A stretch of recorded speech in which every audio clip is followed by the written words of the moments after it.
Hello guys, welcome back to my channel. So आपल्या चॅनलवर पुन्हा एकदा तुमचं मनापासून स्वागत आहे. सो आजच्या ब्लॉगमध्ये आम्ही तुम्हाला जोधपूरमधील आमच्या एका खास दिवसाची सफर घडवणार आहोत.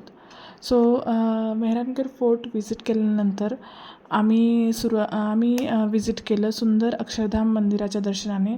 सो त्यानंतर प्रियांशसाठी एक छोटंसं बर्थडे थिएटर बुक केलं आणि दिवसाच्या शेवटी आम्ही आमच्या रूमकडे परतलो. तर चला सुरू करूया आजचा ब्लॉग. सो सर्वप्रथम आम्ही जोधपूरमधल्या भव्य आणि सुंदर अक्षरधाम मंदिराला भेट दिली. मंदिरात प्रवेश करताच मनाला एक वेगळीच शांतता आणि प्रसन्नता जाणवली. मंदिराची सुंदर वास्तुकला, आकर्षक कोरीवकाम आणि आजूबाजूचं शांत वातावरण पाहून मन अगदी आनंदित झालं. आम्ही काही वेळ मंदिर परिसरात फिरलो, दर्शन घेतलं आणि त्या आध्यात्मिक वातावरणाचा मनापासून अनुभव केला. मंदिरातील प्रत्येक कोपरा अतिशय सुंदर आणि देखणा वाटत होता. दिवसाची सुरुवात अशा पवित्र ठिकाणाहून होणं ही खरोखरच एक सुंदर अनुभूती होती. सो आम्ही अक्षरधाम मंदिरात स्वामीनारायण देवाचा अभिषेक केला. सो तुम्ही पाहू शकता. सो एक डिवाईन एक्सपिरियन्स होता आमच्यासाठी. सो दर्शनानंतर आम्ही दिवसातील पुढच्या खास क्षणासाठी निघालो होतो, कारण आजचा दिवस प्रियांसाठी खूप स्पेशल होता. त्याच्यासाठी वाढदिवसानंतर आम्ही एक छोटंसं बर्थडे थिएटर बुक केलं होतं आणि यासाठी आम्ही नारायणजींचा अभिषेकसुद्धा केला होता. तिथे एक पेला देत होते पाणी भरून.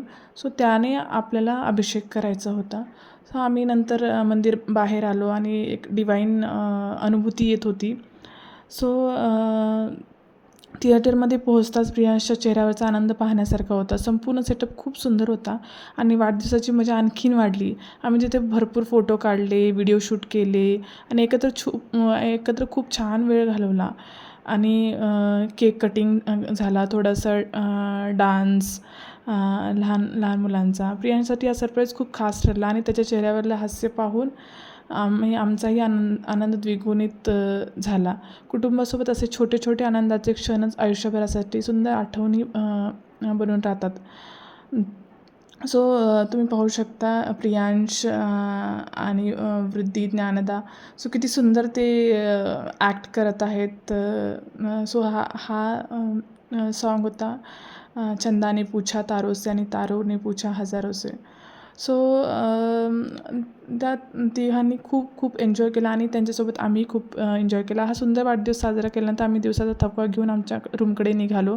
दिवसभरातील सर्व अनुभव आठवत आम्ही रूमवर पोहोचलो आणि थोडा आराम केला. मंदिरातील शांतता, वाढदिवसाचा आनंद आणि कुटुंबासोबत घालवलेला वेळ यामुळे हा दिवस आमच्यासाठी खूप खास बनला. आजचा व्लॉग इथे संपवतो, कारण पुढचा व्लॉग आणखीन धमाल असणार. चलो भेटूया. चलो बाय.